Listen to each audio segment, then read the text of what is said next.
It's been such a hard project to get going? So many people seem to be positive like you are, so why is it taking so long to get that first shovel in the ground? Initially, local politics, it lingered in the county legislature for 5 years. Now, everybody, a lot of people were giving Kate Murray, the supervisor of Hempstead, a hard time, but they forget that it was in the county legislature for 5 years before it went to the town. Once it got to the town, I think there was a fair amount of Republican Democratic politics that went on. I think Supervisor Murray, from her standpoint, I'll tell you, back in April or May, the fellow who runs the Long Island Federation of Labor, John Durso, and I went to meet with her and her staff about the time, how long this was taking. And I saw the draft environmental impact statement lying on its end, the volumes lying on their side, on their end.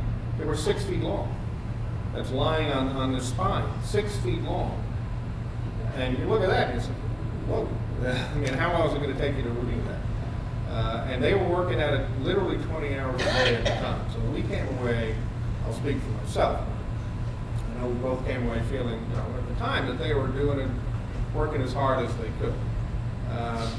I think there was a real substantive concerns among members of the town board in Hempstead that they feel have not been addressed. And then there's an overlay of politics. And now that Tom Swansea is not in office, I think that politics may become more complicated. That answer your question? One of the problems that hasn't been discussed is that we talk about small business pulling us out, but venture capitalists are not coming to New York. As a matter of fact, Texas just passed us on the amount of venture capital. I know Bloomberg is very vocal about it. I've heard being vocal about it. If you can get small business started, I know with our universities going other places to get the money in California, and spending a lot of money. What's New York doing about that? The second question I have is, yesterday Patterson announced the charter school movement. What impact is that going to have? Let me take the second question first. The legislature last night refused to pass what the governor proposed yesterday. Today is the deadline for federal money. The Obama administration's version of the No Child Left Behind type of program is Race to the Top, it's called. And today, literally today, states have to meet certain federal requirements in order to be eligible for Race to the Top federal funding. One of those requirements is less restriction on the creation of charter schools than we currently have in New York. So the reason the governor was proposing what he did, from his standpoint, was to make us eligible for that federal funding. It is not, charter schools in many ways are not popular with the Democrats who run the Senate and the Assembly, and they didn't pass it last night. Today is the deadline, which means they have to pass it, and the application has to be filed with the federal government all before the close of business today. Whether that will happen remains to be seen. With respect to venture capital,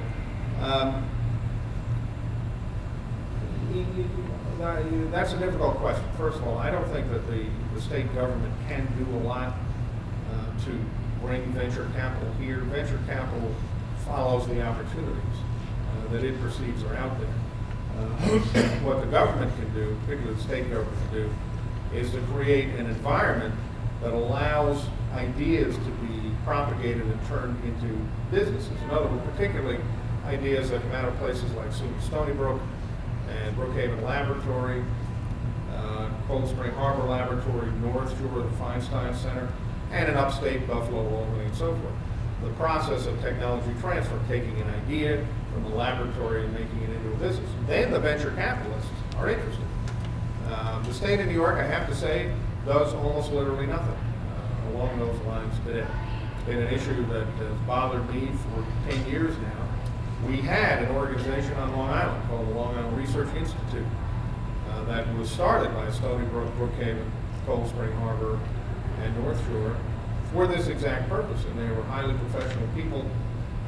It's a long story, but they needed a little bit of state money to keep in operation while their licensing fees came up. And the state refused to provide the money, and the organization had to be disbanded.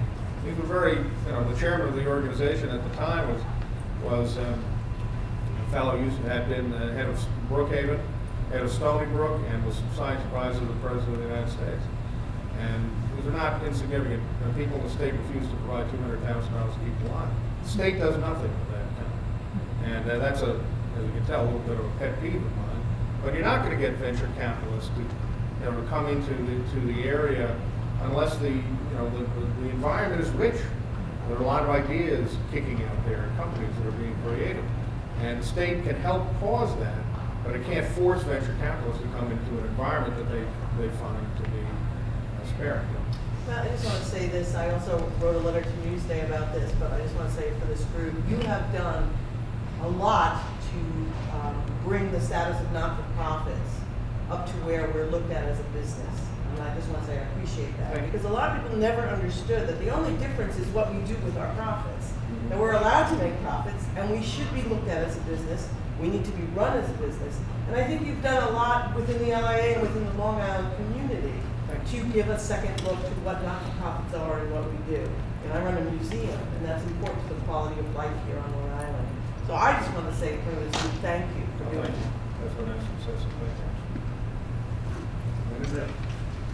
First, I would like to actually compliment you and Chairperson Slater for really promoting diversity in the Long Island commercial arena. So really, because I've seen in the last few years how much I have been able to move around because of help from LIA and all of you. But now since it is going through a tough phase, Long Island and the country in fact is going through a tough economic phase, decision to leave was like, wouldn't it be postponed a little bit more? Thank you.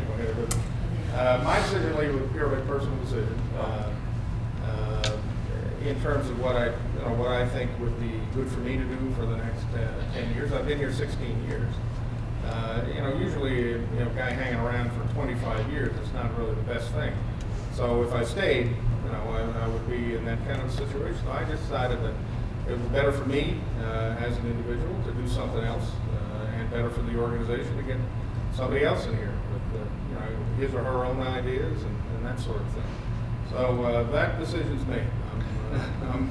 I'm going to be leaving sometime between now and the end of September. But I appreciate the thought. When do we hear who the next? I don't know. There is a search committee. They have been chaired by Kirk Kortaleski, who's the president of Bet Bay Federal Credit Union, terrific guy. They're working on it, and somewhere in the next several months, they'll figure out who they want, and I'll figure out what I'm going to do. I have a question. Before I ask my question, let me say this. I am for legal immigration. But my question and my concern is for the illegal immigration population and how it's impacted small business and our economy here on Long Island. How do you think that situation is going to be rectified? Ask me an easy one. There is a federal level. Whether or not it's possible to reach a political consensus at the federal level remains to be seen. If they do, I think it will be in the general range of the Senate bill that was put out about 2 years ago, in which there is some process by which people who do not have documents now can go through a process to try to apply. Guest worker policy? No, not a guest worker policy. That's different. This is a policy that would allow people through a period of time, going through certain procedures, to become naturalized American citizens, the ones who are illegal right now or undocumented right now. And there are other aspects to it in tightening enforcement and things of that kind. Probably the federal solution is in that general realm. Now, at the local level, it remains a difficult problem. The context of this situation is that Long Island now and for the future is going to absolutely depend upon